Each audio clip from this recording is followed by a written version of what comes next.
Hello friends, in this lecture we're going to see breadth first transversal technique in graphs. The idea behind breadth first is to transverse the graph in layers. Let's see what we mean by layers here. Consider a graph as shown below. If we have our starting vertex as 1, our breadth first transversal will cover the graph as follows. This layer L1 will be transversed first, then this layer, then layer 3, and finally layer 4. Now some of you must have guessed by now, this is somewhat similar to level order of a transversal of a tree.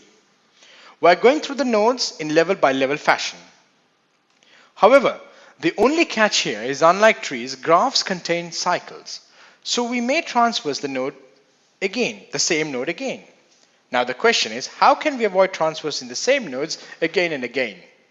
An effective way would be to have a Boolean visited flag for each node. The flag will be 1 if we visited or if we have visited a particular node, else it would be 0. Therefore for the graph, we will have a Boolean visited array whose index will be mark visited, which is true as we traverse through the nodes. Now let's see how to implement this breadth first algorithm. The key data structure for this algorithm will be a queue. Queue follows first in our first out methodology. We'll cover the algorithm with this implementation code, an example graph, a visited array, and a queue. Before we begin, know that the visited array is marked 0, that is false, for all the nodes numbered 1 to 6. The queue initially is empty.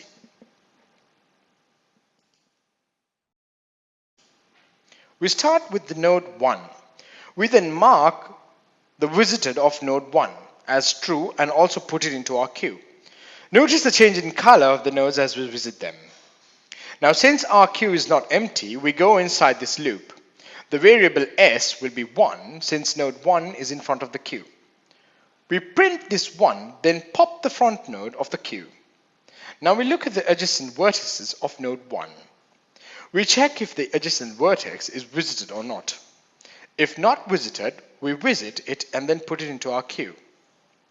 So here we have the vertex 2 and 3 that are adjacent to node 1. Since both are visited, we visit them and also push it into our queue. Since queue is not empty, we put the front of the queue, which is 2, into our variable s. We print the value and also remove it from the queue. Now we look at adjacent vertices of this node 2. Node 1, 4, and 5 are the adjacent vertices. Since 1 is visited, we do not do anything for it. However, both node 4 and 5 are unvisited. We visit them and also push it into our queue. Again, the queue is not empty. We put the front of the queue, which is 3, into our variable s. We print this value and we remove it from the queue. Now, we look at adjacent vertices of 3, which are 1 and 5. Since both 1 and 5 are already visited, we do not go into this loop. We again check that the queue is not empty. Now, the front of the queue is 4. So we will store this 4 in our variable s. We print this value and also remove it from our queue. We now check the adjacent vertices of node 4, that is 2, 5, and 6 are the adjacent vertices. Since 2 and 5 are already visited, we do not do anything for it. However, we visit node 6 and also enqueue it. The queue is again not empty. We store the front of the queue, which is 5, in s, print it and pop it from the queue.